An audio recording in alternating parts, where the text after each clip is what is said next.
Hey, Ryan Groth here with Sales Transformation Group, and I want to talk about something really important on this episode. I'm going to talk about your legacy.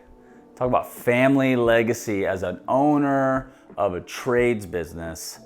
What do you do in this industry? How do you create a real legacy and it not be something that you build up and fades away, right? So first thing I just want to share is that legacy is not just about your business being passed down to your children.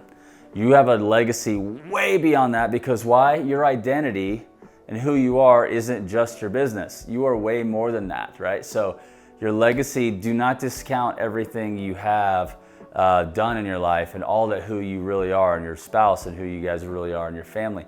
Honor all the things that you already have that's good, and say, I'm going to build this thing up, and my children are going to stand on top of that. Kind of like this, I've heard the ceiling floor analogy a lot, and I like that. You're building up, whatever your ceiling is becomes the floor of the next generation. So when you think about that, you think about the culture of who you are, your family, your beliefs, your faith, the music you listen to, the sports you like, your aunts and uncles, where you vacation, how you spend your holidays. All of these things factor into the legacy, not just your business. So don't discount the power of that. But when we're talking about money and cashola and real legacy, the business is where it's at. We know that. So talking about your business, I just want to say a few things. Like, when we have a business and we have in this industry, the beautiful thing about this industry is it's never going away. It's always going to need to be buildings and homes restored and built forever, for sure. I don't care if there's data centers or shopping malls. I mean, there's gonna be somewhere where we have to place people, place things, to buy things and to live. I mean, it's just the way it is. So that's a good thing, and that's awesome. So what I wanna just encourage you to do is be thinking, how far out do I wanna be, right? Well, you need to be thinking long term. If you want your children and your children's children to be a part of something, whether it's the cash or the business itself, you need to be thinking, how do I make this business valuable, okay? You need to have a strong EBITDA. So how do you have that? But then how do you have that strong EBITDA year over year over year? You have to be thinking growth. You're either growing or you're dying. That's why I'm so big on growth, is because if we're faithful to grow what we have, it's gonna be more valuable.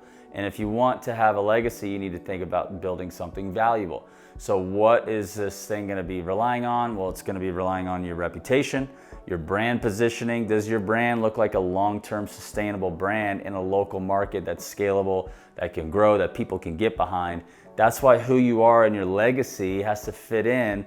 It's not just business, it's everything about who you are, fitting that into this environment you're creating so that it can be exciting and valuable. Then you wanna have a business model, a consistent go-to-market strategy that is repeatable and predictable, okay? So that's why I love restoring buildings and servicing them and building new ones with the right relationships in the right markets.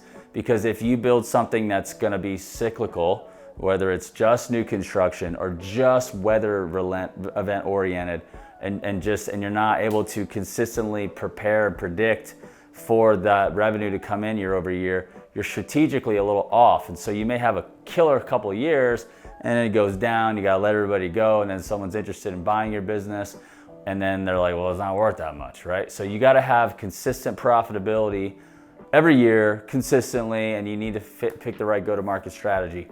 Then if you wanna create a legacy in your business, you need to fire yourself and promote yourself.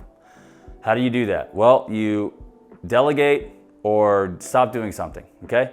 The best thing you can do is to build out a standard operating procedure, a process, mainly around sales first, because that's the lifeblood of your business. If you have a lot of sales coming in at a high margin and you can find a way to tighten up operations, that is the way to go. And if you become a sales organization that's got a brand, that's got relationships, that has a culture, that fits you, who you are, it's gonna be pretty sweet. And then the better longer term thinking you have about you and your business and your family, the bigger vision you'll have, and the bigger vision you have, the better talent you can keep. And so if you want to have something that your kids are like, dude, I want to be a part of this, then they need to be, how can they get involved and be out of college and be like, I want to work for mom and dad. I want to. Well, if you've done the same thing and you've worn the same hats and you've been doing this stress the same amount or more for the last 20 years, they probably don't want to be with you, right? They don't want to work with you because they're like, I've been there. I don't want my kids to experience the kind of stress that my parents had. But if you get the skills of an entrepreneur and you think long-term and you build something special that's bigger than just you, and you have a team and you trust systems and processes, you trust your vision, you trust procedures, then, and you do it in a sustainable, predictable way in the restoration, replacement, anything that's repeatable and predictable market, then your kids are like, wow, my parents just went, I saw them grow. I want to be a part of that because I want to help them grow it even further and build on what they did. Not say, well, I'll hopefully do it right this time because they never cracked a couple million or never cracked this much and they never made that much money. There's not much to be left to us. So I just want you guys to just be reminded of how amazing this industry is, how amazing of an opportunity it is to be a business owner and have your own company in this. It's like amazing. It's like unfair if you know how to lead. It's unfair if you do things the right way, because this space and this landscape is not really great with leadership. They're not great with business. They don't think big enough. And so if you guys start to do that, you will be successful. You'll have a legacy. You'll have the money and the brand and something exciting that your children and children's children could and may want to be a part of. But that's not exactly entirely who you are. You have other things as well. Fold it all together. It's pretty fun. So anyway, that's it for this week's episode. Like, subscribe, comment, book a call with us if you want to learn how we can help you at SCG with your business. And I'll talk to you soon. Bye.